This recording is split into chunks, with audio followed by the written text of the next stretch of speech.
ಆತ್ಮೀಯ ಲೋಕವಾಣಿ ವೀಕ್ಷಕರಿಗೆಲ್ಲ ಜಗಜ್ಯೋತಿ ಬಸವೇಶ್ವರ ಜಯಂತಿಯ ಹಾರ್ದಿಕ ಶುಭಾಶಯಗಳು. ಆತ್ಮೀಯ ವೀಕ್ಷಕರೇ, ಈ ಒಂದು ಬಸವ ಜಯಂತಿಯ ಸುಸಂದರ್ಭದಲ್ಲಿ ನಿಮ್ಮ ಲೋಕವಾಣಿ ನ್ಯೂಸ್ಗೆ ಒಂದು ವರ್ಷ ತುಂಬಿದ ಹರ್ಷ. ಈ ಒಂದು ವರ್ಷಾಚರಣೆಯ ಸಂಭ್ರಮದ ನಿಮಿತ್ತವಾಗಿ ಬಸವನಾಡಿನ ಮಠಮಾನ್ಯಗಳು ಎಂಬ ವಿಶೇಷ ಸರಣಿಯನ್ನು ನಾನು ಆರಂಭಿಸುತ್ತಿದ್ದೇನೆ. ಈ ಒಂದು ಬಸವನಾಡಿನ ಮಠಮಾನ್ಯಗಳು ಎಂಬ ಸರಣಿಯಡಿಯಲ್ಲಿ ನಮ್ಮ ಭಾಗದ ಮಠಮಾನ್ಯಗಳ ಒಂದು ಸಂಸ್ಕಾರ, ಸಂಪ್ರದಾಯ, ದಾಸೋಹ ಸೇವೆಗಳು, ಸಮಾಜಮುಖಿ ಕಾರ್ಯಗಳನ್ನು ಪರಿಚಯಿಸಿಕೊಡುವಂಥ ಒಂದು ಪ್ರಾಮಾಣಿಕ ಪ್ರಯತ್ನವನ್ನು ಮಾಡುತ್ತಿದ್ದೇನೆ. ನೈಜ ಸುದ್ದಿಗಳೊಂದಿಗೆ ಈ ಹಿಂದೆ ಆರಂಭಿಸಿದಂಥ ಸಾಧನೆ ಪ್ರೇರಣೆಯ ಸಂಚಿಕೆಗೆ ತಾವೆಲ್ಲರೂ ಅಭೂತಪೂರ್ವ ಬೆಂಬಲ ಪ್ರೋತ್ಸಾಹವನ್ನು ನೀಡಿದ್ದೀರಿ. ಇನ್ನು ಮುಂದೆಯೂ ತಮ್ಮೆಲ್ಲರ ಪ್ರೋತ್ಸಾಹ ಬೆಂಬಲ ಹೀಗೆ ಇರಲಿ ಎಂದು ತಮ್ಮೆಲ್ಲರಲ್ಲಿ ಪ್ರಾರ್ಥಿಸಿಕೊಳ್ಳುತ್ತೇನೆ. ಬಸವನಾಡಿನ ಮಠಮಾನ್ಯಗಳ ಸರಣಿಯ ಮೊದಲ ಸಂಚಿಕೆಯಾಗಿ ಅಕ್ಷರ ದಾಸೋಹ ಸೇವೆಗೆ, ಆಧ್ಯಾತ್ಮಿಕ ಚಿಂತನೆಗಳಿಗೆ, ಸತ್ಸಂಗಕ್ಕೆ ಹೆಸರುವಾಸಿಯಾಗಿರುವಂಥ ಕರ್ನಾಟಕ ರಾಜ್ಯೋತ್ಸವ ಪ್ರಶಸ್ತಿಗೆ ಭಾಜನವಾಗಿರುವ ವಿಜಯಪುರ ತಾಲೂಕಿನ ಕಣ್ಣೂರಿನ ಶಾಂತಿ ಕುಟೀರ ಆಶ್ರಮದ ಕುರಿತು ವಿಶೇಷ ಸ್ಟೋರಿ ನಿಮ್ಮ ಮುಂದೆ.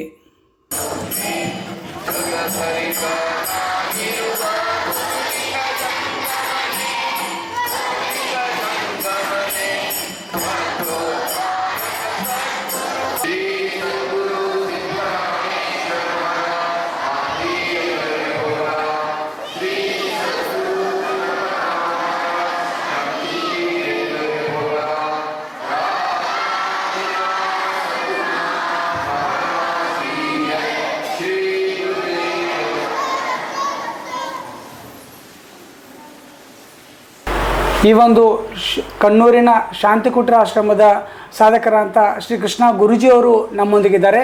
ಸೊ ಇವತ್ತು ಅವರು ನಮ್ಮ ಶಾಂತಿ ಕುಟೀರದ ಕಣ್ಣೂರಿನಲ್ಲಿ ಶಾಂತಿ ಕುಟೀರ ಆಶ್ರಮ ಸ್ಥಾಪನೆಯ ಬಗ್ಗೆ, ಶಾಂತಿ ಕುಟೀರ ಆಶ್ರಮದ ಸಮಾಜಮುಖಿ ಕಾರ್ಯಗಳ ಬಗ್ಗೆ, ಜೊತೆಗೆ ಕೈಗೊಂಡಂಥ ಒಂದು ಆಧ್ಯಾತ್ಮಿಕ ಕಾರ್ಯಗಳ ಬಗ್ಗೆ ಅವರು ನಮಗೆ ಪರಿಚಯ ಮಾಡಿಕೊಳ್ಳಿದೆ. ಗುರೂಜಿ, ಆ ಒಂದು ಆಶ್ರಮಕ್ಕೆ ತಮಗೆ ಸ್ವಾಗತ. ಸದ್ಗುರುನಾಥ್ ಮಹಾರಾಜ್ಗೆ ಜೈ. ನಮಸ್ಕಾರ ಗುರುಜಿ. ಈಗ ಶಾಂತಿ ಕುಟೀರ ಆಶ್ರಮ ಹುಟ್ಟಿದ್ದು ಹೇಗೆ? ಈ ಒಂದು ಕಲ್ಪನೆಯನ್ನು ಯಾವ ಪರಿಕಲ್ಪನೆ ಇಟ್ಕೊಂಡು ಮಹಾರಾಜರು ಇದನ್ನು ಸ್ಥಾಪನೆ ಮಾಡಿದ್ರು? ಸೊ ಇದ್ರ ಬಗ್ಗೆ ತಾವು ಪರಿಚಯ ಮಾಡಿಕೊಡಿ ಗುರುಜಿ. ಮಹಾರಾಜರು ಬಾಲ್ಯದಿಂದಲೂ ಇದೇ ಊರಿನವರು, ಅಂದ್ರೆ ಕಣ್ಣೂರದವರೇ. ಬಾಲ್ಯದಿಂದಲೂ ಭಗವಂತನ ಕಾಣಬೇಕೆಂಬ ಹಂಬಲ ಅವ್ರಿಗೆ ಇತ್ತು, ಬಹಳ ತವಕ ಇತ್ತು ಭಗವಂತನ ಕಾಣಬೇಕಂತ. ಸೊ ವಿಜಾಪುರ್ನಲ್ಲಿ PDJ ಹೈಸ್ಕೂಲ್ನಲ್ಲಿ ಅವ್ರದ್ದು ಶಿಕ್ಷಣ ಆಯಿತು. ಮುಂದೆ ಪುಣೆ ಸಾಂಗ್ಲಿ ಒಳಗೆ ವಿಲಿಂಗ್ಡನ್ ಕಾಲೇಜ್, ಪುಣೆ ಫರ್ಗ್ಯೂಸನ್ ಕಾಲೇಜಿಂದ ಅವರು BSc ಆನರ್ಸ್ ಮ್ಯಾಥಮೆಟಿಕ್ಸ್ನಲ್ಲಿ ಮುಗಿಸ್ಕೊಂಡು ಅವರು ಗುರುಗಳಾದ ಸಮರ್ಥ ಸದ್ಗುರು ಶ್ರೀ ಸಿದ್ದರಾಮೇಶ್ವರ ಮಹಾರಾಜರು ಇಂಚಗಿರಿಯಲ್ಲಿ ವಾಸ ಇತ್ತು. ಹೋಗ್ತಾ ಬರ್ತಾ ಅವ್ರ ಪ್ರವಚನ ಕೇಳಲಿಕ್ಕೆ ಎಲ್ಲೆಲ್ಲಿ ಪ್ರವಚನ ಆಗ್ತಾಯಿತ್ತು ಅಲ್ಲೆಲ್ಲ ಹೋಗ್ತಾಯಿದ್ರು. ಶಾಂತಿ ಕುಟೀರ ಅವರ ಜಮೀನು ಏನದ ಪಾರಂಪರಿಕ ವಂಶ ಪರಂಪರಾಗತವಾದಂತಹ ಜಮೀನು ಏನಿದೆ ಅದರಲ್ಲಿ ಒಂದು ಸಣ್ಣ ಕುಟೀರ ಗುಡಿಸ್ಲ ಹಾಕ್ಕೊಂಡು ಮಹಾರಾಜರಿದ್ದರು. ಮಹಾರಾಜರ ತಾಯಿ ಹಾಗೂ ಅವರ ವಿಧವಾ ತಂಗಿ, ಮಹಾರಾಜರು ಒಬ್ಬರು ಸೇವಕರು, ಹಿಂಗೆ ಒಂದು 4 ಜನ ಒಂದು ಸಣ್ಣ ಗುಡಿಸ್ಲ ಹಾಕ್ಕೊಂಡು ಅವರು ಇದ್ದರು. ಆಮೇಲೆ ಬರ್ತಾ ಮಹಾರಾಜರ ಕಡೆ ಬರುವಂತಹ ಅವರ ಅನುಯಾಯಿಗಳ ಶಿಷ್ಯರ ಸಂಖ್ಯೆ ಬೆಳೀತಾ ಹೋಯಿತು. ಅವರ ಪರಿವಾರದವರು ಮಹಾರಾಜರ ಶಿಷ್ಯಂದ್ರೆ, ಅಂದ್ರೆ ಅವರ ಮಹಾರಾಜರ ಪೂರ್ವಾಶ್ರಮದ ಅಣ್ಣ ತಮ್ಮಂದಿರ ಮಕ್ಕಳು ಮೊಮ್ಮಕ್ಕಳು ಎಲ್ಲರೂ ಮಹಾರಾಜರ ಅನುಯಾಯಿಗಳಾಗುವಂಥ ಹೋಗೋ ಬರೋದು ಸ್ವಲ್ಪ ಜಾಸ್ತಿ ಆಗೋದ್ರಿಂದ ನಡು ಹಳ್ಳ ಇದೆ, ಆ ಹಳ್ಳ ದಾಟ್ಕೊಂಡು ಬರಬೇಕು. ಅದು ಅನುಕೂಲ ಆಗಲಿ ಅಂತ ಹಳ್ಳದ ಈ ಕಡೆ ಈ ಭಾಗದಲ್ಲಿ ಒಂದು ಸಣ್ಣ ಪ್ರಮಾಣದಲ್ಲಿ ಒಂದು ಹಾಲ್ನು ಆಮೇಲೆ ಬಂತು. ಒಂದು ಸಣ್ಣ ಒಂದು ಸಣ್ಣ ಕೋಣೆ, ಒಂದು ಕೋಣೆ, ಆಮೇಲೆ ಅಡಿಗೆ ಮನೆ, ಈ ಥರ ಒಂದು ಸಣ್ಣ ಪ್ರಮಾಣದಲ್ಲಿ ಶುರುವಾಗಿದ್ದು ಇವತ್ತು ಅತ್ಯಂತ ಬೃಹತ್ ಪ್ರಮಾಣದಲ್ಲಿ ಆಗಿದೆ. ಮತ್ತು ನಾವು ಜಗತ್ತಿನಾದ್ಯಂತ ನೋಡ್ತೀವಿ, ಯಾರೇ ಒಬ್ಬರು ಸಂತರು, ಮಹಾಂತರು, ಅನುಭಾವಿಗಳು, ಸತ್ಪುರುಷರು ಅವರು ಇದ್ದಾಗ ಅಷ್ಟು ಬೆಳಕಿಗೆ ಬರೋಂಗಿಲ್ಲ. ಅವರು ದೇಹ ಬಿಟ್ಟು ದೇಹ ತ್ಯಾಗ ಮಾಡಿದ ಮೇಲೆ ಬಹಳ ವೈಭವ ಬೆಳೀತದೆ. ಸತ್ಯ ಸಾಯಿಬಾಬಾವ್ರದ್ದಾಗಲಿ ಬೇರೆಯವ್ರದ್ದಾಗಲಿ. ಆದರೆ ಸಮರ್ಥ ಸದ್ಗುರು ಗಣಪತರಾವ್ ಮಹಾರಾಜರು ಅವರ ಸಗುಣ ರೂಪದಿಂದ ಇದ್ದಾಗಲೇ ನಾವೇನು ಈ ಆಶ್ರಮದ ವಾತಾವರಣ ಈಗ ನೋಡ್ತೀವಿ, ಆಶ್ರಮದ ಪರಿಸರ ಏನು ನೋಡ್ತೀವಿ, 4-5 ಎಕರೆ ಬಿಲ್ಟಪ್ ಏರಿಯಾ, ಕ್ರಮೇಣ ಹಂತವಾಗಿ ಆದದ್ದು. ಒಮ್ಗಿಲೆ ಇದು ಮಾಡಬೇಕು ಅಂತ ಆಗಿಲ್ಲ, ತಾನೇ ಮಹಾರಾಜರು ಯಾವಾಗಲೂ ಇದನ್ನ ಆಯ್ತು ಅಂತ ಹೇಳ್ತಾ ಇದ್ರು ಹೊರತು ನಾನು ಮಾಡೀನಿ ನನ್ನಿಂದ ಆಯ್ತಂತೂ ಈ ನಾನಂಬ ಪದ, ಆ ಶಬ್ದ ಮಹಾರಾಜರ ಡಿಕ್ಷನರಿ ಒಳಗೆ ಇರಲಿಲ್ಲ. ಯಾಕಂದರೆ ಮಾಡಿದ ನಾನಲ್ಲ, ನನ್ನದಲ್ಲ, ನನ್ನಿಂದಲ್ಲ, ಅವ ಸದ್ಗುರುನಾಥನ ಕೃಪೆಯಿಂದ, ಭಗವಂತನ ಕೃಪೆಯಿಂದ ಅದು ಆಕೋತ್ ಹೋಗಿದೆ ಅಂತ ಆ ಭಾವನೆಯೊಳಗಿತ್ತು. ಆದರೆ ಇದು ಸುಮಾರು 60ರ ದಶಕದಲ್ಲಿ ಇದು ಪ್ರಾರಂಭವಾಗಿ ಸ್ಥಾಪನೆ ಆಗಿದೆ. 60ರ ದಶಕದಲ್ಲಿ ಪ್ರಾರಂಭ ಆದಾಗಿನಿಂದ ಕೇಳ್ಪಟ್ಟಂಗೆ ಗುರುಜಿ ಮಹಾರಾಜರು ಸಾಕಷ್ಟು ಗ್ರಂಥಗಳನ್ನ ಬರೆದಿದ್ದಾರೆ, ಸಾಕಷ್ಟು ಆಧ್ಯಾತ್ಮಿಕ ಲೇಖನಗಳನ್ನು ಮಾಡಿದ್ದಾರೆ, ಸಮಾಜಮುಖಿ ಇದನ್ನು ಸೃಷ್ಟಿ ಅದರಿಂದಂಥ ಪರಿವರ್ತನೆಗಳೇನು, ಮತ್ತು ಅವರು ಕನ್ನಡಕ್ಕೆ ಮರಾಠಿಯಲ್ಲಿದ್ದಂಥ ಒಂದು ಗ್ರಂಥಗಳನ್ನ ಕನ್ನಡಕ್ಕೆ ಅನುವಾದ ಮಾಡಿದ್ದಾರೆ ಅಂತ ಕೇಳ್ಪಟ್ಟಿದ್ವಿ. ನಮ್ಮ ಕನ್ನಡ ಸಾರಸ್ವತ ಲೋಕಕ್ಕೆ ಮಹಾರಾಜರ ಕೊಡುಗೆ ಬಹಳ ಹೆಚ್ಚಿಂದಿದೆ. ವಿಶೇಷವಾಗಿ ಶಿವಾಜಿ ಮಹಾರಾಜರ ಗುರುಗಳಾಗಿರ್ತಕ್ಕಂಥ ಸಮರ್ಥ ರಾಮದಾಸರು 16ನೇ ಶತಮಾನದಲ್ಲಿ ಬರೆದಿರ್ತಕ್ಕಂತಹ ದಾಸಬೋಧ ಎಂಬ ಗ್ರಂಥವನ್ನು ಅವರು ಕನ್ನಡಕ್ಕೆ ಅನುವಾದಿಸಿದ್ದಾರೆ. ಅದು ನಮ್ಮ ಈ ಸಂಪ್ರದಾಯದ ಮೂಲ ಗ್ರಂಥ. ಎಲ್ಲೆಲ್ಲಿ ನಮ್ಮ ಇಂಚುಗೇರಿ ಸಂಪ್ರದಾಯ ಆಗಲಿ, ಅನುಭಾವ ಸಂಪ್ರದಾಯ ಆಗಲಿ, ನಿಂಬರಿ ಸಂಪ್ರದಾಯ ಅಂತೀವಿ, ಭಾವುಸಾಹೇಬ್ ಮಹಾರಾಜ ಸಂಪ್ರದಾಯ, ಎಲ್ಲೆಲ್ಲಿಯೂ ದಾಸಬೋಧ ಎಲ್ಲಿ ಓದ್ತಾರೋ ಅಲ್ಲೆಲ್ಲ ಈ ಮಹಾರಾಜರು ಭಾಷಾಂತರ ಮಾಡಿದ ಗ್ರಂಥವನ್ನೇ ಓದ್ತಾರೆ. ಮನೋಬೋಧ, ಮನಸ್ಸಿಗೆ ಮಾಡಿರ್ತಕ್ಕಂತಹ ಬೋಧ, ಅದದ್ದು ಕೂಡ ಮಹಾರಾಜರು ಕನ್ನಡಕ್ಕೆ ಭಾಷಾಂತರ ಮಾಡಿದ್ದಾರೆ. ಹಾಗೂ ಮಹಾರಾಜರು ಮನನ ಏಕಾಂತ ಪ್ರಿಯರು. ಅವರು ಯಾವಾಗಲೂ ಲಾಕ್ ಆ್ಯಂಡ್ ಕೀನಲ್ಲಿ ಇದ್ದರು. ಅಂದರೆ ತಮ್ಮ ಕೋಣೆಯಲ್ಲಿ, ಅಂದರೆ ಯಾರ ಜೊತೆ ಮೌನ ಹಿಡಿಯೋದು, ಯಾರ ಜೊತೆ ಮಾತಾಡೋಂಗಿಲ್ಲ, ಯಾರಿಗೆ ಭೇಟಿ ಆಗಂಗಿಲ್ಲ, ಅಂಥದ್ದೇನಿರಲಿಲ್ಲ. ಸಾಮಾನ್ಯರ ಜನರ ಹಾಗೆ ಸಾಮಾನ್ಯರ ದಿನಚರಿ ಅವ್ರದ್ದಿತ್ತು. ಸಾಕಷ್ಟು ಚಿಂತನಶೀಲರಿರೋದ್ರಿಂದ ಅನೇಕ ಗ್ರಂಥಗಳನ್ನು ಬರೆದರು. ನಾವು ದಿನನಿತ್ಯದ ಜೀವನದಲ್ಲಿ ಹೇಗಿರಬೇಕು, ಅದರ ಸಲುವಾಗಿ ಯಶಸ್ವಿ ಜೀವನ ದರ್ಶನ ಅಂತ. ಅಂದರೆ ಅಗದಿ ಸಾಧಾರಣ ಗೃಹಸ್ಥರ ಮನೆಯಲ್ಲಿ ನಡಬೇಕಾಗಿರ್ತಕ್ಕಂತಹ ಘಟನೆಗಳು, ಮಾತುಗಳು, ಆಮೇಲೆ ನಮ್ಮ ಬದುಕಿನಲ್ಲಿ ನಾವು ಎನ್ಕೌಂಟರ್ ಆಗ್ತೀವಲ್ಲ, ಸಣ್ಣ ಸಣ್ಣ ಯಾರು ನಮ್ಗೆ ಕರೆದ್ರೆ ನಾವು ಬೇಗನೆ ಹೋಗಿ ಕೊಡಂಗಿಲ್ಲ. ನಾವು ಬೆಳಿಗ್ಗೆ ಏಳ್ತೀವಿ ನಮ್ಮ ಹಾಸಿಗೆ ಮಡಿಸಿಡಂಗಿಲ್ಲ, ಸ್ನಾನ ಮಾಡ್ತೀವಿ, ಬಟ್ಟೆಯನ್ನು ಹಾಗೆ ಬಿಟ್ಟಿರ್ತೀವಿ. ಇಂತಹ ಸಣ್ಣ ಸಣ್ಣ ಸಂಗತಿ ಹಿಡ್ಕೊಂಡು ವ್ಯವಹಾರಕ್ಕೆ ಅನುಗುಣವಾಗುವಂತಹ ನಮ್ಮ ಮಾತು ಹೇಗಿರಬೇಕು, ನಮ್ಮ ಕೃತಿ ಹೇಗಿರಬೇಕು, ಹಿರಿಯರ ಜೋಡಿ ಹೇಗೆ ನಾವು ನಡಾವಳಿ ಇರಬೇಕು, ಯಾರಿಗಾರ ದುಡ್ಡು ಕೊಟ್ಟಿರ್ತೀವಿ ಅದನ್ನು ತೊಗೊಳ್ಬೇಕು ಹೇಗೆ, ಒಬ್ಬ ಮ್ಯಾನೇಜರ್ ಪೋಸ್ಟ್ನಲ್ಲಿ ಇರಬೇಕಾದಂಥ ಅವನ ವರ್ತನೆ ಹೇಗಿರಬೇಕು, ಅವನ ಸಬಾರ್ಡಿನೇಟ್ ಜೊತೆ ಹೇಗಿರಬೇಕು, ಹೀಗೆ ಕರ್ಮಯೋಗಕ್ಕೆ ಸಂಬಂಧಪಟ್ಟಿರ್ತಕ್ಕಂಥ ಒಂದು ಪುಸ್ತಕ ಅವರು ಬರೆದರು. ಆಮೇಲೆ ಅತ್ಯಂತ ಅಧ್ಯಯನಶೀಲರ ತರಹ ಒಂದು ಥೀಸಿಸ್ ಏನು ಬರೀತಾರಲ್ಲ, PhD ಥೀಸಿಸ್, ಆ ಥರ ಭಗವದ್ಗೀತೆಯಲ್ಲಿಯ ಧ್ಯಾನ ಯೋಗ ಅಂತ, ಧ್ಯಾನ ಯೋಗದ ಏನು 6ನೇ ಅಧ್ಯಾಯದ ಅದರ 25ನೇ ಶ್ಲೋಕ ಆಗಿರ್ತಕ್ಕಂಥದ್ದು, ಆತ್ಮಸಂಸ್ಥ ಮನಃ ಕೃತ್ವ ನ ಕಿಂಚಿತಪಿ ಚಿಂತೆಯೇತ್ ಅಂತ ಆ ಶ್ಲೋಕಾರ್ಧ ಏನದ ಅದರ ಮೇಲೇ ಮುಖ್ಯವಾಗಿರ್ತಕ್ಕಂಥ ಫೋಕಸ್ ಇಟ್ಕೊಂಡು ನಿಂಬಕಾಚಾರ್ಯ ಏನು ಹೇಳ್ಯಾರ, ಮಧ್ವಾಚಾರ್ಯ ಏನು ಹೇಳ್ಯಾರ, ಶಂಕರಾಚಾರ್ಯ ಏನು ಹೇಳ್ಯಾರ, ರಾಮಾನುಜಾಚಾರ್ಯ ಏನು ಹೇಳ್ಯಾರ, ಲೋಕಮಾನ್ಯ ತಿಲಕರು ಏನು ಹೇಳ್ಯಾರ, ಹಿಂಗೆ ಅರವಿಂದ ಅವ್ರು ಏನು ಹೇಳ್ಯಾರ, ಹೀಗೆ ಭಗವದ್ಗೀತೆಯ ಮೇಲೆ ಬೇರೆ ಬೇರೆ ಕಾಮೆಂಟ್ರಿಗಳನ್ನು ಓದಿ ಅರ್ಥೈಸಿ ತಮ್ಮ ಅನುಭವದಿಂದ ಇದರೊಳಗೆ ಯಾವ ಅರ್ಥ ಭಗವಂತನ ಅರ್ಥಕ್ಕೆ ಸಮೀಪ ಆಗ್ತದೆ ಅದಕ್ಕೆ ಲಾಜಿಕ್ ಕೊಟ್ಟು, ಯಾಕಂದರೆ ಈ ಅರ್ಥ ಯಾಕೆ ಹೊಂದಂಗಿಲ್ಲ, ಭಗವಂತನ ಈ ಶ್ಲೋಕ ಒಳಗೆ ಅವನ ಮನಸ್ಸಿನಲ್ಲಿ ಏನಿದೆ ಇದನ್ನು ಜನರ ಮುಂದೆ ಬಹಳ ಅತ್ಯಂತ ಅಭ್ಯಾಸ ವೃತ್ತಿಯಿಂದ ಯಾರ ಒಬ್ಬರು ವಿದ್ವಾಂಸರ ಕೈಯಲ್ಲಿ ಪುಸ್ತಕ ಕೊಟ್ಟರು, ಹಬ್ಬ ಮಹಾರಾಜರು ಏನು ಎಷ್ಟು ಒಂದು PhD ಥೀಸಿಸ್ ಬರ್ದಂಗೆ ಥರ ಅಷ್ಟು ಅಧ್ಯಯನ ಮಾಡಿದ್ರು ಅವರು. ಆದರೆ ಅವರು ತಮ್ಮ ದೇಹ ತ್ಯಾಗ ಮಾಡಬೇಕಾದ್ರೆ ಒಂದು ಮಾಸ್ಟರ್ ಪೀಸ್ ಅಂತ ಕರಿತೀವಲ್ಲ, ಹಾಗೆ ಮೇರು ಕೃತಿ ಸುಲಭ ಆತ್ಮಜ್ಞಾನ ಗ್ರಂಥ ಬರೆದರು. ಅದರಲ್ಲಿ ಮಾನವನ ಜೀವನದ ಕರ್ತವ್ಯತೆ ಅಲ್ಲಿಂದ ಪ್ರಾರಂಭ ಆಗಿ ಒಬ್ಬ ಜ್ಞಾನಿಯ ಲೀಲಾವರ್ತನೆ, ಅವನ ಸಾಧನೆಗೆ ಬೇಕಾಗಿರ್ತಕ್ಕಂಥ ಎಲ್ಲ ಅಂಶಗಳು, ಅವನ ಆನಂದ ಆವಿರ್ಭಾವಕ್ಕೆ ಅಡ್ಡಿಯಾಗಿರ್ತಕ್ಕಂತಹ ಅವನ ಗುಣಗಳು, ಲೋಪದೋಷಗಳು, ಸಾಧನಕ್ಕೆ ಬೇಕಾದಂತಹ ಸಂಗತಿಗಳು, ಆಮೇಲೆ ಅಹಂಕಾರ ಆಗಲಿ, ಮಮಕಾರ ಆಗಲಿ, ಯಾವುದನ್ನು ಹಿಡಿಬೇಕು, ಯಾವುದನ್ನು ಬಿಡಬೇಕು, ಸಾಧನ ಪದ್ಧತಿ, ಮನಸ್ಸಿನ ಬೇರೆ ಬೇರೆ ಟ್ವಿಸ್ಟ್, ನಮ್ಮ ಆನಂದ, ನಾವೆಲ್ಲರೂ ಆನಂದ ರೂಪರೇ ಇದ್ದೀವಿ, ಆದರೆ ಆ ಆನಂದ ಪ್ರಕಟ ಆಗಲಿ ಯಾಕೆ ಆಗಂಗಿಲ್ಲ, ಅದರಲ್ಲಿ ಇರತಕ್ಕಂತಹ ಸಾಧನೆ ಒಳಗಿರ್ತಕ್ಕಂತಹ ನಮ್ಮ ತಿಳುವಳಿಕೆಯಲ್ಲಿ ಇರತಕ್ಕಂತಹ ದೋಷಗಳನ್ನು ಅಡ್ರೆಸ್ ಮಾಡಿ ಒಂದು ಸುಲಭ ಆತ್ಮಜ್ಞಾನ ಗ್ರಂಥನ ಬರೆದ್ರು. ಅತ್ಯಂತ ಸುಲಿದ ಬಾಳೆಹಣ್ಣಿನ ತರದಿ ಅಂತ ಹೇಳ್ತಾರೆ. ಆಮೇಲೆ ಒಂದು ವಿಶೇಷವೆಂದರೆ ವಿವೇಕ ಕುಂಜ ಅಂತ ಒಂದು ಪುಸ್ತಕ ಬರೆದಿದ್ದಾರೆ. ಒಂದ್ಸಲ ಸಿದ್ದೇಶ್ವರ ಸ್ವಾಮೀಜಿಯವರ ಬಳಿಗೆ ಹೋಗಿ ನಾವು ಕಾರ್ಯಕ್ರಮಕ್ಕೆ ಸಪ್ತಾಹಕ್ಕೆ ಬರ್ರಿ ಅಂತ ಹೇಳಿದಾಗ ಅವರು ನಾವು ವಿಷಯ ತೆಗ್ದಿಲ್ಲ, ಹೋದ ಕೂಡಲೇ ಫಸ್ಟ್ ನಮ್ಗೆ ಹೇಳಿದರು, ಈ ಮಹಾರಾಜರು ಬರೆದಿದ್ದು ವಿವೇಕ ಕುಂಜ ಪುಸ್ತಕ ಇದೆಯಲ್ಲ ಅದನ್ನು ನೀವು ದಾನಿಗಳನ್ನು ಹುಡುಕ್ರಿ, ಅವ್ರ ಕಡೆಯಿಂದ ಅಚ್ಚಾಕಿಸ್ರಿ, ಮತ್ತು ಮನೆಗೆ ಹೋಗಿ ಈ ಪುಸ್ತಕನ ಕೊಡ್ರಿ, ಪ್ರಚಾರ ಮಾಡ್ರಿ. ಅದ್ರೊಳಗೆ ಸಿದ್ದೇಶ್ವರ ಅಪ್ಪಾಜಿಯವರು ಅದ್ರೊಳಗೆ ಮಹಾರಾಜರು ಒಂದೇ ವಿಷಯ, ನಿಂದೆ ಮಾಡಬಾರದು, ನಿಂದೆ ಆಲಿಸಬಾರದು, ಪರನಿಂದೆ ಮಾಡಬಾರದು, ಪರನಿಂದೆ ಕೇಳಬಾರ್ದು. ಇದೇ ಒಂದು ಥೀಮ್ ಇಟ್ಕೊಂಡು ಯಾಕೆ ಅದಕ್ಕೆ ಬೇರೆ ಬೇರೆ ಒಂದು ಉಪವನದ ಒಂದು ಉಪಮೆ ಕೊಟ್ಟು ಅದರೊಳಗೆ ಹೆಂಗೆ ಬುಗ್ಗೆಗಳು ಕಾರಂಜಿಗಳು ಇರ್ತಾವೆ ಅದನ್ನು ಚಿಕ್ಕ ಪಾಕೆಟ್ ಪುಸ್ತಕ. ಆದರೆ ಸಿದ್ದೇಶ್ವರ ಸ್ವಾಮೀಜಿಯವ್ರಿಗೆ ಅಷ್ಟು ಅಪ್ಯಾಮ್ಯಾನ ಆಗಿತ್ತು.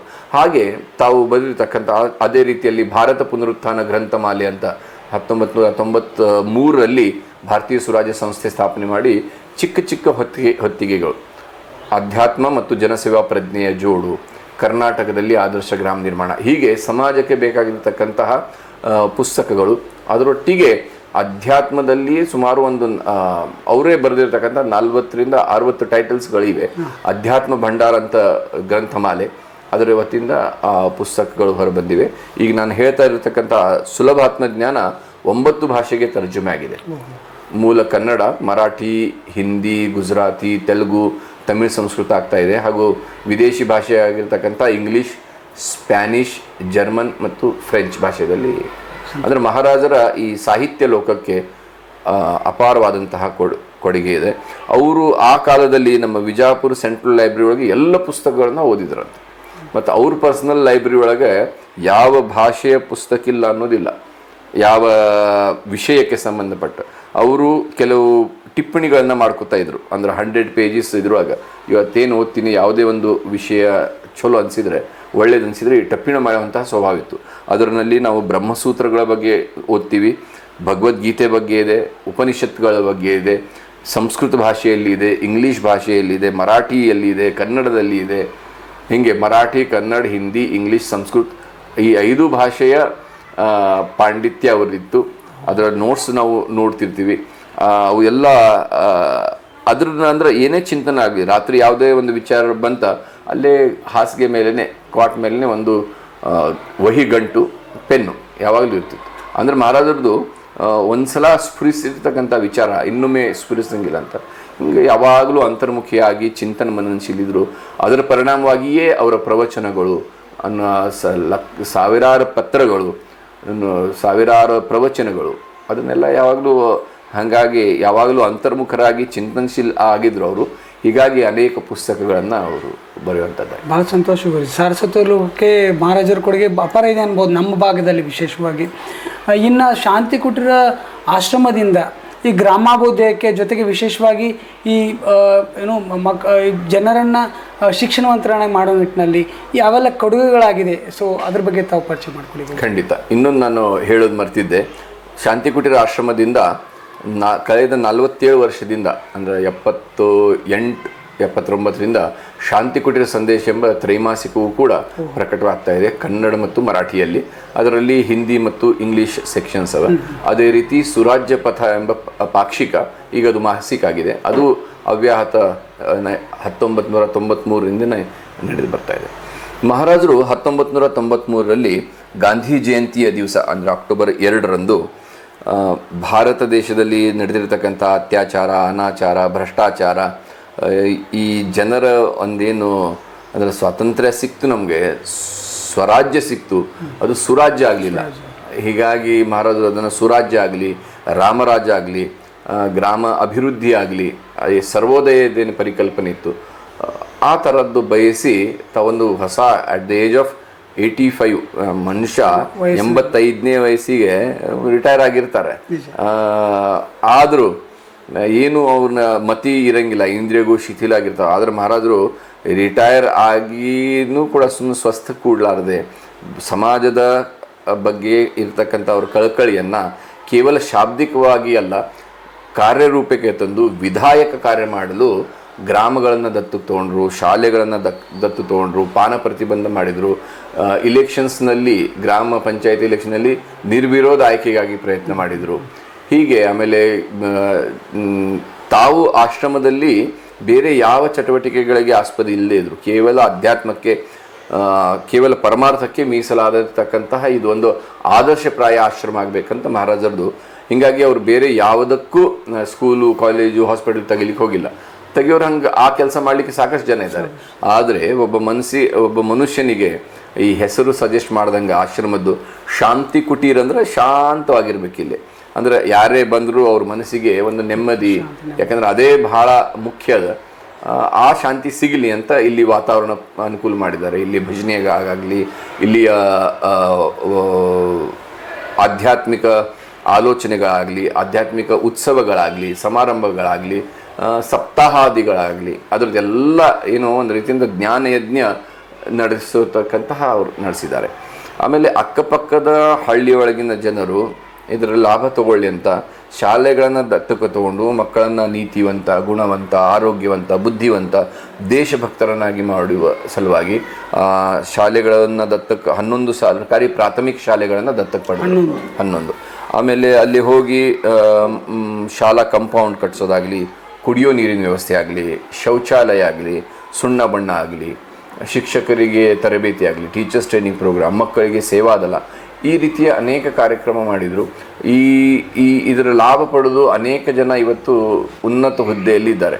ಉದಾಹರಣಾರ್ಥವಾಗಿ ಅದರದ್ದೇ ಒಂದು ಔಟ್ಕಮ್ ಆಗಿರ್ತಕ್ಕಂಥ ಒಂದು ಬೇಸಿಗೆ ಶಿಬಿರ ಕಳೆದ 23 ವರ್ಷದಿಂದ ನಮ್ಮ ಶ್ರೀಶೈಲೇಶ್ವರ ವಿದ್ಯಾಕೇಂದ್ರ ಅಂತ ನಮ್ಮ ಮಹಾರಾಜರ ಶಿಷ್ಯಂದ್ರೊಬ್ಬರು SV ನಾನಾವಟೆ ಸರ್ ಅಂತ ಅವರ ಪ್ರಾರಂಭಿಸಿದ ಆಶ್ರಮದ ವಾತಾವರಣದಲ್ಲಿ ಈ ಬೇಸಿಗೆ ಶಿಬಿರದ ಲಾಭ ಪಡೆದವರು ಇವತ್ತು ಅನೇಕ ಉನ್ನತ ಹುದ್ದೆಗಳಲ್ಲಿದ್ದಾರೆ. ಅವ್ರು ನೆನೆಸ್ಕೋತಾರೆ, ಈ ಮಾವಿನ ಗಿಡದ ಕೆಳಗೆ ಕೂತು ನಾವು ಇವತ್ತು ಅಧ್ಯಯನ ಮಾಡಿದ್ದು ನಮ್ಗೆ, ನಾವಿಲ್ಲಿ ಬಂದು ಮಹಾರಾಜರ ಮುಂದೆ ನಾವೇನು ಪ್ರತಿಜ್ಞೆ ಮಾಡಿದ್ದೀವಿ, ನಾವು ನೀತಿಯಿಂದ ನಡಿತೀವಿ, ಅಷ್ಟು ಸೂತ್ರಗಳೇನು ಮಹಾರಾಜರು ಹೇಳ್ಯಾರ, ನಾನು ಯಾವುದೇ ದುಶ್ಚಟ ದುರ್ವ್ಯವಹಾರ ಮಾಡೋಂಗಿಲ್ಲ, ನಾನು ನೀತಿಯಿಂದ ನಡೀತೀನಿ, ಸಾದಾ ಜೀವನ ಉಚ್ಚ ವಿಚಾರದಿಂದ ನಡೀತೀನಿ, ನಾವು ಪ್ರಾಮಾಣಿಕತೆಯಿಂದ ಬದುಕ್ತೀನಿ, ಅಥವಾ ನಾನು ಯಾವುದೇ ಸರ್ಕಾರಿ ಅಥವಾ ಪ್ರೈವೇಟ್ ಕೆಲಸದಲ್ಲಿ ಪ್ರಾಮಾಣಿಕ ಕರ್ತವ್ಯ ನಿಷ್ಠೆಯಿಂದ ನಡೀತೀನಿ, ವಾರಕ್ಕೆ ಒಂದ್ಸಲ 15 ದಿವಸಕ್ಕೊಂದ್ಸಲ ಶ್ರಮದಾನ ಮಾಡ್ತೀನಿ, ಕೇವಲ ಸ್ವದೇಶಿ ವಸ್ತುಗಳ ಪ್ರಚಾರ ಪ್ರಸಾರ ಮಾಡ್ತೀನಿ, ಸ್ವದೇಶಿ ವಸ್ತುಗಳ ಬಳಕೆ ಮಾಡ್ತೀನಿ, ಆಮೇಲೆ ದಿವಸಕ್ಕೆ ಕನಿಷ್ಠ ಒಂದು 2 ಗಂಟೆ ಆದರೂ ನಾನು ಅಧ್ಯಾತ್ಮದ ಸಾಧನೆ ಮಾಡ್ತೀನಿ. ಅದರೊಳಗೆ ಪುಸ್ತಕ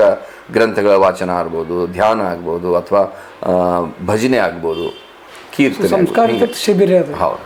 ಸೊ ಅದನ್ನು ಅಳವಡಿಸ್ಕೊಂಡಿರ್ತಕ್ಕಂತಹ ಮಕ್ಕಳು ಇವತ್ತು ಬಂದು ಹೇಳ್ತಾರೆ, ನಮಗೆ ಮದುವೆ ಕಾರ್ಡ್ಗೆ ಇನ್ವಿಟೇಷನ್ ಕೊಟ್ಟಲಿಕ್ಕೆ ಬಂದಿರ್ತಾರೆ. ಅವ್ರು ಹೇಳ್ತಾರೆ, ಇಲ್ರಿ ನಾವು ಇಲ್ಲಿ ಏನು ಶಿಬಿರನಲ್ಲಿ 1 ತಿಂಗಳ ಇಲ್ಲಿ ಭಾಗಿಯಾಗಿದ್ವಿ, ಆಮೂಲಾಗ್ರ ಬದಲಾವಣೆ ಆಗಿದೆ. ಪಾಲಕರು ಹೇಳ್ತಾರೆ, ಆಮೇಲೆ ಶಿಕ್ಷಕರು ಹೇಳ್ತಾರೆ, ನಮ್ಮ ಶಿಬಿರಕ್ಕೆ ಬಂದ ಮಕ್ಕಳಲ್ಲಿ ನಾವು ಭಾಳ ಓಡಾಡಿದ್ರು, ಈಗೆಲ್ಲ ಶಾಂತರಾಗ್ಯಾರ ಅಂದರೆ ಒಂದು ಪಾಸಿಟಿವ್. ಆಮೇಲೆ ಇದನ್ನು ಒಂದು ಭಾರತೀಯ ಸುರಾಜ್ಯ ಸಂಸ್ಥೆಯ ಸುರಾಜ್ಯ ವಿದ್ಯಾ ವಿಕಾಸ ಅಂತ ಒಂದು 10ನೇ ತರಗತಿಯ ವಿದ್ಯಾರ್ಥಿಗಳಿಗೆ ಪಾಸಿಂಗ್ ಪ್ಯಾಕೇಜು, ಸ್ಕೋರಿಂಗ್ ಪ್ಯಾಕೇಜ್ ಎಲ್ಲ ಕೊಡೋದು, ವರ್ಷ ಇಡೀ ಅವ್ರ ಜೋಡಿ ಸಂಪರ್ಕ ಇಟ್ಕೊಂಡು ಅವ್ರಿಗೆ ನೋಟ್ಸ್ ಕೊಡೋದು, ಇವೆಲ್ಲ ಕಾರ್ಯಗಳನ್ನ ಆಗ್ತವೆ. ಆಧ್ಯಾತ್ಮಿಕ ಸಾಧನೆ ಅಂತ ಕಳೆದ 23 ವರ್ಷಗಳಿಂದ ನಿರಂತರವಾಗಿ ನಡ್ಕೊಂಡ್ ಬರ್ತಾರೆ. ಹೌದು. ಇವನ್ ಕೋವಿಡ್ ನಲ್ಲಿಯೂ ಕೂಡ ಆನ್ಲೈನ್ ನಡೆಸಿದೆ, ಅವಾಗ ಬಿಟ್ಟಿಲ್ಲ.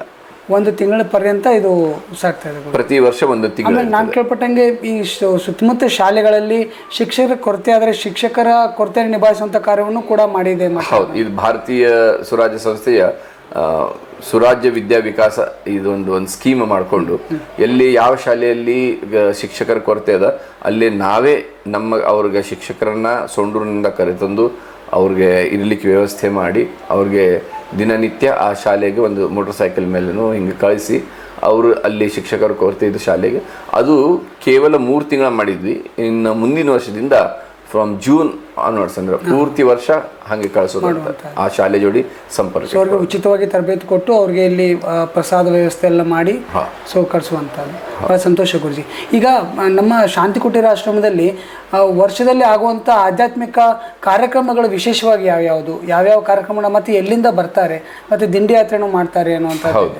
ಈ ನಮ್ಮ ಮಹಾರಾಜರು ಭಾರತೀಯ ಸುರಾಜ್ಯ ಸಂಸ್ಥೆಯ ತತ್ವವನ್ನು ಪ್ರಚಾರ ಪ್ರಸಾರ ಮಾಡಲಿಕ್ಕೆ ಚೈತ್ರ ಮಾಸದಲ್ಲಿ ದಿಂಡಿ ಪಾದಯಾತ್ರೆಗಳನ್ನು ಅಂತ ತೆಗೆದು ಮಹಾರಾಜರು ಎಲ್ಲ ಅಂದ್ರೆ ಯಾವುದೇ ಒಂದು ಹೊಸತನಕ್ಕೆ ಓಪನ್ ಇದ್ರು. ಅವರು ರಾಮರಾಜ್ಯ ಕಲಾಮೇಳ ಅಂತ ಒಂದು ಸ್ಥಾಪನೆ ಮಾಡಿ ಭಾರತೀಯ ಸುರಾಜ್ಯ ಸಂಸ್ಥೆಯ ತತ್ವವನ್ನು ಬೇರೆ ಬೇರೆ ಅಂದ್ರೆ ಬುಡುಬುಡಿಕೆ ಆಗಲಿ, ಮಂಗನಾಟ ಆಡಿಸೋದ್ರ ಮೂಲಕ ಆಗಲಿ, ಕಿರು ನಾಟಕಗಳಾಗಲಿ, ಭಾರೂಡಗಳಾಗಲಿ, ಆಮೇಲೆ ಸಾರ್ವಜಂಗಮರು, ಹುಚ್ಚ, ಹಿಂಗೆ ಬೇರೆ ಬೇರೆ ವಿವೇಕಾನಂದರ ಪಾತ್ರ ಬೇರೆ ಬೇರೆ ವಿಧದಿಂದ ಜನರಿಗೆ ಮನೋರಂಜನದ ಮೂಲಕ ಅಧ್ಯಾತ್ಮವನ್ನು ತಿಳಿಸಿಕೊಡ್ಲಿಕ್ಕೆ ಒಂದು ಹೊಸ ಸಂಸ್ಥೆಯನ್ನು ರಾಮರಾಜ್ಯ ಕಲಾಮೇಳ ಅಂತ ಸ್ಥಾಪನೆ ಮಾಡಿ ತನ್ನ ಮೂಲಕ ಪ್ರಚಾರ ಕಾರ್ಯವನ್ನು ಮಾಡ್ತಾ ಇದ್ದಾರೆ. ಗುರುಜಿ, ಈಗ ಶಾಂತಿ ಕುಟೀರ ಆಶ್ರಮಕ್ಕೆ ಯಾವೆಲ್ಲ ಸಂತರು ಶ್ರೇಷ್ಠ ವ್ಯಕ್ತಿಗಳು ಭೇಟಿ ಕೊಟ್ಟಿದ್ದಾರೆ, ಯಾವೆಲ್ಲ ಸಂದರ್ಶನ ಕೊಟ್ಟಿದ್ದಾರೆ, ಅದ್ರ ಬಗ್ಗೆ ಸ್ವಲ್ಪ ಪರಿಚಯ ಮಾಡಿಕೊಡಿ. ಓಹೋ, ಅಂದ್ರೆ ಹೇಗೆ ಬೆಲ್ಲ ಇರ್ತದೋ, ಬೆಲ್ಲಕ್ಕೆ ಹೆಂಗೆ ಇರುವೆಗಳು ಮುಗ್ತಾರೋ ಹಾಗೆ ಅನೇಕ ಕ್ಷೇತ್ರದ ಗಣ್ಯಮಾನ್ಯರು ಹಾಗೂ ಶ್ರೇಷ್ಠ ವ್ಯಕ್ತಿಗಳು, ಸಾಧಕರು, ಸಂತರು ಆಶ್ರಮಕ್ಕೆ ಭೇಟಿ ನೀಡಿದ್ದಾರೆ. ಅಣ್ಣಾ ಹಜಾರೆ ಅವರು ಇರಬಹುದು, ಪರಮ ಪೂಜ್ಯ ಸಿದ್ದೇಶ್ವರ ಸ್ವಾಮೀಜಿಯವರು ಹೌದು, ಅಭಿನವ್ ಸಿದ್ಧಾರೂಢ ಸ್ವಾಮೀಜಿಯವರು, ಚಂದ್ರಶೇಖರ ಸ್ವಾಮೀಜಿಯವರು, ಅನಂತಕುಮಾರ್ ಅವರು, ಆಮೇಲೆ ರಾಮಕೃಷ್ಣ ಹೆಗಡೆ ಅವರು, ಜಿಗ್ಜೀಣವರು, ಹೀಗೆ ಅನೇಕ ಕ್ಷೇತ್ರದ ಬೇರೆ ಬೇರೆ ಸಾಧಕರು, ಸಂತರು ಮತ್ತು ಮಹಾರಾಜರು ಪ್ರಸಿದ್ಧಿ ಪರಾನ್ಮುಖರು. ಎಲ್ಲಿಯೂ ಸಭಾ ಸಮ್ಮೇಳನ ಆಗಲಿ, ಇದರೊಳಗೆ ಗೋಷ್ಠಿಗಳಾಗಲಿ ಹೋಗಬೇಕು ಅಂತಲ್ಲ. ನಾವು ಜ್ಞಾನಕ್ಕೆ ಸಂಬಂಧಿಸತಕ್ಕಂಥ ಈ ಸಂಸ್ಥೆ ಯಾರಾದರೂ ಜ್ಞಾನ ಪಿಪಾಸುಗಳು, ಜಿಜ್ಞಾಸಿಗಳು, ಮುಮುಕ್ಷುಗಳು, ಸಾಧಕರು ಬಂದು ಪ್ರಯೋಜನ ಪಡೀಲಿ, ತಾವೇ ಹೋಗಿ ಅದನ್ನು ಪ್ರಚಾರ ಪ್ರಸಾರ ಮಾಡಿಕೊಂಡು ನಿಜವಾದ ಒಂದು ಹೇಗೆ ಒಂದ್ಸಲ ಸಿದ್ದೇಶ್ವರ ಸ್ವಾಮೀಜಿಯವರು ಗುರುಗಳಾಗಿರ್ತಕ್ಕಂಥ ವೇದಾಂತಕಿ ಶ್ರೀ ಮಲ್ಲಿಕಾರ್ಜುನ ಸ್ವಾಮೀಜಿಯವರು ಮಹಾರಾಜರಿಗೆ ಸುಮ್ಮನೆ ನಗ್ಚಾಟಿ ಮಾಡ್ತಾ ಹೇಳಿದ್ರಂತ, ನೀವು ಕಳ್ಳ ಸನ್ಯಾಸಿಗಳು. ಏನು ಕಳ್ಳ ಸನ್ಯಾಸಿ ಅಂದರೆ, ನಾವು ಕ್ಯಾವಿ ಹಾಕ್ಕೊಂಡಿವಿ, ಎಲ್ಲರ ಕಣ್ಣು ಮುಂದೆ ಇರ್ತೀವಿ, ಕಣ್ಣಾಗಿರ್ತೀವಿ, ಎಲ್ಲರೂ ಓಡೋಡು ಬಂತಾರೆ, ನಮಸ್ಕಾರ ಮಾಡ್ತಾರೆ, ಪಾದ ಪೂಜೆ ಮಾಡ್ತಾರೆ. ಆದರೆ ನೀವು ಬಿಳಿ ಬಟ್ಟೆ ಸನ್ಯಾಸಿ, ನಿಮ್ಮ ಯಾರ ಲಕ್ಷಣವೂ ಹೋಗಂಗಿಲ್ಲ. ಸುಮ್ಮನೆ ಆದರೆ ಒಳಗಡೆ ಮಾತ್ರ ಆಧ್ಯಾತ್ಮದ ಗಿರಿ ಶಿಖರದಲ್ಲಿ ಇರ್ತೀರಿ, ಹೊರಗಡೆ ತೋರಿಸ್ಕೊಡಂಗಿಲ್ಲ ಅಂತ. ಹಾಗೆ ಜಾಸ್ತಿ ಪ್ರಸಿದ್ಧಿ ಯಾರು ಹಾರ್ನಹಳ್ಳಿ ರಾಮಸ್ವಾಮಿಯವರಾಗಲಿ, ಹೀಗೆ ಅನೇಕ ಆವಾಗ ಬಂದು ಹೋಗಿರ್ತಾರೆ. ರಾಜಕೀಯರು ಬಂದು ಖರೆ ಯಾವುದೂ ನಮ್ಮ ಈ ಆಶ್ರಮದ ಆಚರಣೆಯಲ್ಲಿ ಯಾವ ರಾಜಕೀಯ ಹಸ್ತಕ್ಷೇಪ ಇಲ್ಲ. ರಾಜಕಾರಣಿಗಳಿಗೆ ನಮ್ಮ ಆಮಂತ್ರಣ ಪತ್ರಿಕೆಯಲ್ಲಿ ಹೆಸರು ಹಾಕಿ ಅವ್ರಿಗೆ ನಾವು ಆಮಂತ್ರಣ, ಎಲ್ಲರೂ ಭಕ್ತರಾಗಿ ಎಲ್ಲರೂ ಬರ್ಬೋದು. ಯಾವುದೇ ಜಾತಿ, ಮತ, ಪಂಥ, ಕುಲ, ಗೋತ್ರ ಭೇದ ಭಾವ ಇಲ್ಲದೆ ಎಲ್ಲರಿಗೂ ಸ್ವಾಗತ ಇಲ್ಲಿದೆ. ನಾನು ಶ್ರೀನಿವಾಸ್ ನಾರಾಯಣರಾವ್ ಕುಲಕರ್ಣಿ, ಮಾಜಿ ಸೈನಿಕ. ಸದ್ಗುರು ಗಣಪತಿರಾವ್ ಮಹಾರಾಜರು 9/1909 ಕನ್ನೂರು ಗ್ರಾಮದ ಬ್ರಾಹ್ಮಣರ ಮನೆತನದಲ್ಲಿ ತಾಯಿ ಸರಸ್ವತಿ ಮಾತೆ, ತಂದೆ ಶಿವರಾಮ್ ಪಂತ್ ಇವರ 3ನೇ ಮಗುವಾಗಿ ಜನಿಸಿದರು. ಇವರು ಒಟ್ಟು 5 ಜನ ಅಣ್ಣ ತಮ್ಮಂದಿರು. ಮೊದಲನೇವರು ಭೀಮರಾವ್, 2ನೇವರು ಪರಮಾನಂದ, 3ನೇವರು ಗಣಪತರಾವ್, 4ನೇವರು ಕೃಷ್ಣರಾವ್, 5ನೇವರು ದತ್ತಾತ್ರೇಯ. ಇವರಿಗೆ 3 ಮಂದಿ ಅಕ್ಕಂಗಿಯರು. ಹೀಗೆ ಬ್ರಾಹ್ಮಣ ಮನೆತನದಲ್ಲಿ ಹುಟ್ಟಿ ಇವರು ತಮ್ಮ ಪ್ರಾಥಮಿಕ ಶಿಕ್ಷಣವನ್ನು ಬಿಜಾಪುರ ನಗರದಲ್ಲಿ ಪ್ರಾರಂಭ ಮಾಡಿದರು. ಬಿಜಾಪುರದಲ್ಲಿ ಅವರ ಮನೆ ಪುಲಿದುರ್ಗ ಹತ್ತಿರ, ಅವರು ಹೋಗೋ ಶಾಲೆ ಪಿ.ಜಿ ಹೈಸ್ಕೂಲು. ಮಧ್ಯದಲ್ಲಿ ಒಂದು ನರಸಿಂಹದೇವರ ಗುಡಿ.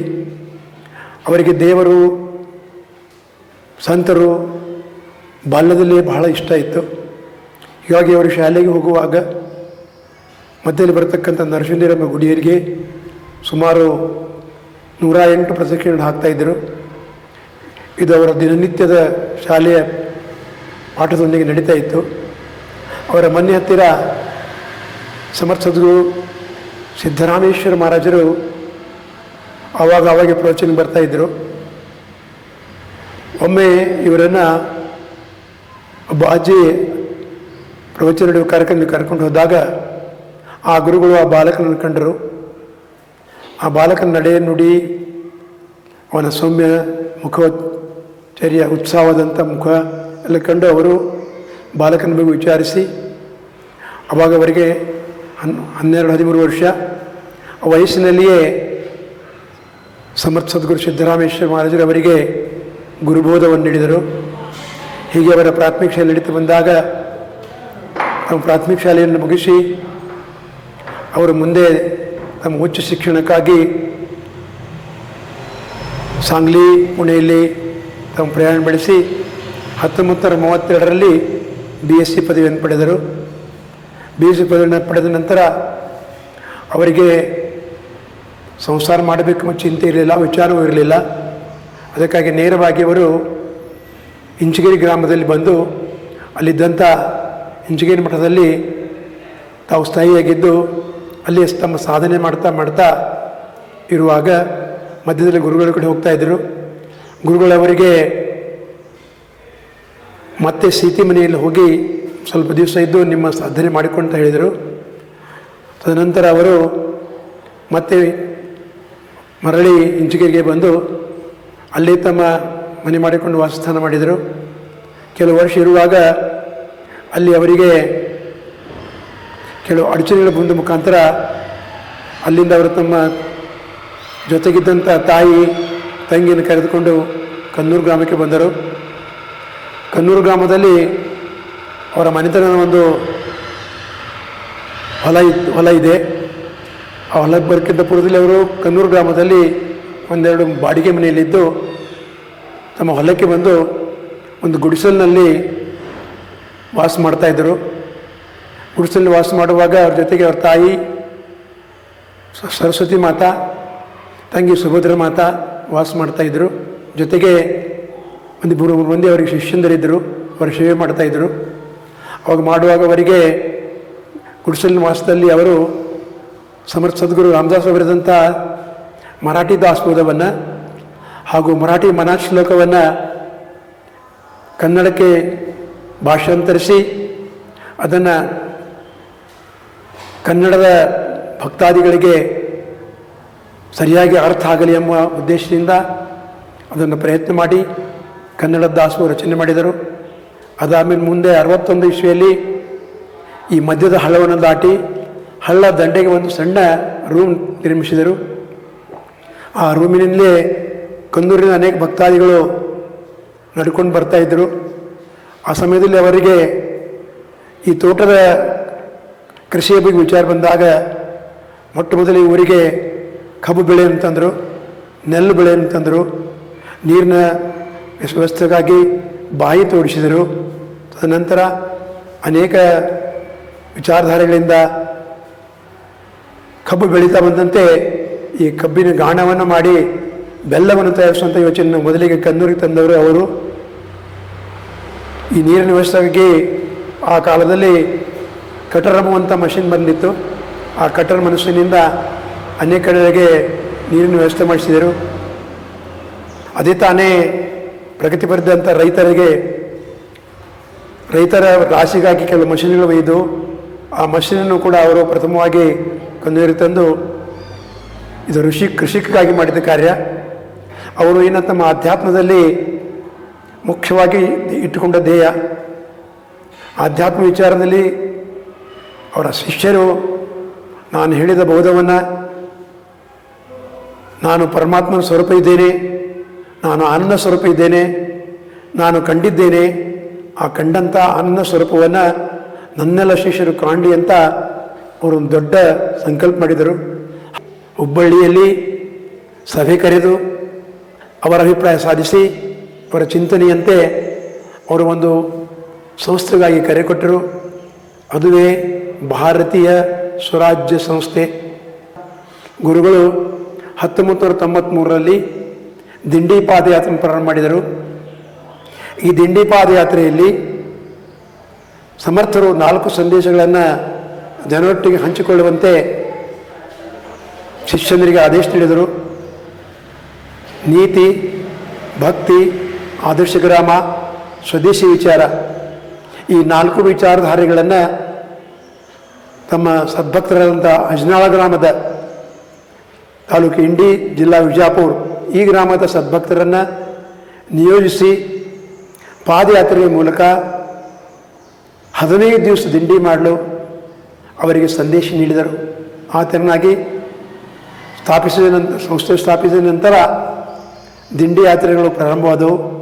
ಒಂದಾದ ಮೇಲೆ ಒಂದು ದಿಂಡಿ, ಹೀಗೆ 6 ದಿಂಡಿಗಳು ಬೆಳೆದು ಒಂದು ವಿಜಾಪುರ ನಗರದಿಂದ, ಇನ್ನೊಂದು ಸಿಂದಗಿ ತಾಲೂಕು ಬೊಮ್ಮನಹಳ್ಳಿಯಿಂದ, ಸೋಲಾಪುರ ತಾಲೂಕು ಗೋಟೇವಾಡಿಯಿಂದ, ಮಹಾರಾಷ್ಟ್ರ ಬಾರ್ಸಿಯಿಂದ, ಕಕ್ಮರಿಯಿಂದ, ಹೀಗೆ 6 ದಿಂಡಿಗಳ ಪ್ರತಿ ವರ್ಷ ರಾಮನವಮಿ ಸಪ್ತಾಹ, ಗುರುಗಳು ವರ್ಷಕ್ಕೆ 3 ಸಪ್ತಾಹಗಳನ್ನು ಆಚರಣೆ ಮಾಡ್ತಾಯಿದ್ರು. ಮೊದಲನೇದಾಗಿ ರಾಮನವಮಿಯ 7 ದಿವಸ ಸಪ್ತಾಹ, ತದನಂತರ ಅವರ ಜನ್ಮೋತ್ಸವ, ಅವರು ಹುಟ್ಟಿದ್ದು ಗಣೇಶ ಚೌತಿ ಅಂದು, ಆ ಗಣೇಶ ಚೌತಿಯ ದಿವಸ 7 ದಿವಸ ಅವರ ಜಯಂತಿಯ ಸಪ್ತಾಹ ನಡೀತಾ ಇತ್ತು. ತದನಂತರ ಅವರು ಸ್ಥಾಪಿಸಿದ ಸಮರ್ಥ ಪೂಜ್ಯರೆನಿಸಿದ ದತ್ತಾತ್ರೇಯರ ಒಂದು ಮೂರ್ತಿಯನ್ನು ಸ್ಥಾಪಿಸಿ ಅದರ ಸಪ್ತಾಹವನ್ನು ಮಾಡಿದರು. ಈಗೆಲ್ಲ ಅನೇಕ ವಿಚಾರಗಳನ್ನು ಮಾಡಿ ಅಲ್ಲಲ್ಲಿಗೆ 31 ಗ್ರಾಮ ಮತ್ತು ನಗರಗಳಲ್ಲಿ ಸ್ವರಾಜ್ಯ ಸಂಸ್ಥೆಯ ಶಾಖೆಗಳನ್ನು ಸ್ಥಾಪಿಸಿದರು. ಆ ಶಾಖೆಯ ಮೇಲ್ವಿಚಾರಕ್ಕಾಗಿ ಅಧ್ಯಕ್ಷರನ್ನು, ಸೆಕ್ರೆಟರಿಗಳನ್ನು ಮಾಡಿ ಸರಿಯಾಗಿ ನಡೆಯುವಂತೆ ಮಾಡಿದರು. ಜನರನ್ನು ಪ್ರೋತ್ಸಾಹಿಸಿ ಹಳ್ಳಿಗಳನ್ನು ಗಾಂಧೀಜಿಯವರ ಬಯಸಿದಂತೆ ಸ್ವಚ್ಛಗ್ರಾಮ ಮಾಡಲಿಕ್ಕಾಗಿ ಆಯಾ ಗ್ರಾಮಗಳಿಗೆ ಸ್ವಚ್ಛತೆಯ ಬಗ್ಗೆ, ಶ್ರಮದಾನದ ಬಗ್ಗೆ ಪ್ರೇರಣೆ ನೀಡಿ ಈ ಎಲ್ಲ ಗ್ರಾಮಗಳಲ್ಲಿ ಈ 3 ಕಾರ್ಯಗಳನ್ನು ಯಶಸ್ವಿಯಾಗಿ ನಡೆಯುವಂತೆ ಮಾಡಿದರು. ಹೀಗೆ ಸಾಗ್ತಾ ಬಂತ ಈ ಸ್ವರಾಜ್ಯ ಅನೇಕ ಹಳ್ಳಿಗಳಲ್ಲಿ ಸ್ಥಾಪನೆಯಾಗಿ ಕಾರ್ಯ ಯಶಸ್ವಿಯಾಗಿ ನಡೀತಾ ಇತ್ತು. ಇದನ್ನು ಸದ್ಗುರುಗಳು ತಮ್ಮ 83ನೇ ವಯಸ್ಸಿನಲ್ಲಿ ಪ್ರಾರಂಭ ಮಾಡಿದರು. 83 ವರ್ಷದ ನಂತರ ಅವರು ಸತತವಾಗಿ ತಾವೇ ಸ್ವತಃ ಕಷ್ಟ ನಷ್ಟಗಳಿಲ್ಲದೆ ಕನಿಷ್ಠ ದಿವಸಕ್ಕೆ 18 ತಾಸು ಈ ಕಾರ್ಯಕ್ಕಾಗಿ ಅವರು ತಮ್ಮ ಕಾರ್ಯವನ್ನು ನಿರ್ವಹಿಸ್ತಾ ಇದ್ದರು. ಗುರುಗಳು ಮಾಡಿದ್ದ ಕಾರ್ಯ ಒಂದಲ್ಲ ಎರಡಲ್ಲ, ಹೇಗೆ ಶ್ರೀಕೃಷ್ಣ ಪರಮಾತ್ಮ ತಾನು ಮಾಡಿಯೂ ಮಾಡದಂತೆ ಇರ್ತಾ ಇದ್ದ, ಆ ರೀತಿಯಾಗಿ ಗುರುಗಳು ನಾನೇನು ಮಾಡಿಲ್ಲ, ಎಲ್ಲ ಮಾಡುವ ಅವನೇ ಎಂಬುವಂಥ ಶಬ್ದ ಯಾವಾಗಲೂ ಅವರ ಮುಖದಿಂದ ಬರ್ತಾ ಇತ್ತು. ಹೀಗೆ ಅವರು ಬೆಳೆದು ಬಂದ ರೀತಿ ತಮ್ಮ ಜೀವನದ ದೇಹದ ಪರಿವೇ ಇಲ್ಲದೆ ಒಟ್ಟಾರೆ ಭಾರತದ ಬಗ್ಗೆ ಚಿಂತೆ ಮಾಡ್ಕೊಂಡು ಶುರುವಾಯಿತು. ಈಗ ನೋಡ್ತಾ ಇದ್ದೇವೆ ನಾವು ಆ ಚಿಂತನೆ. ಇವಾಗ ಪ್ರಧಾನಮಂತ್ರಿ ನರೇಂದ್ರ ಮೋದಿಯವರು ಬಂದ ಮೇಲೆ ಅವೇ ಕಾರ್ಯಗಳನ್ನು ಮೊಟ್ಟ ಮೊದಲು ಅವರು ಕೈಗೊಂಡಿದ್ದು ಸ್ವಚ್ಛ ಭಾರತ, ಕೌಶಲ್ಯ ಭಾರತ, ಶ್ರೇಷ್ಠ ಭಾರತ, ಪವಿತ್ರ ಭಾರತ, ಒಂದೇ ಭಾರತ ಎಂಬುವಂಥ ಎಲ್ಲ ಸಂಕಲ್ಪಗಳನ್ನು ಕೇಳ್ತಾ ಇದ್ದೀವಿ ಇವತ್ತು. ಇದು ನನಗೆ ಹೆಮ್ಮೆಯಿಂದ ಹೇಳುವ ವಿಷಯ ಅಂದರೆ, ಸದ್ಗುರುಗಳು ಏನು ಸಂಕಲ್ಪ ಮಾಡಿದ್ದಾರ ಅದು ಇವಾಗ ದಿಲ್ಲಿಯ ಮುಖದಿಂದ, ಕೇಂದ್ರದ ಮುಖದಿಂದ ಎಲ್ಲಗಳಲ್ಲಿ ಪಸರಿಸಿಯಾಗಿ ಈ ಕಾರ್ಯ ಯಶಸ್ವಿಯಾಗಿ ನಡೀತಾ ಇದೆ.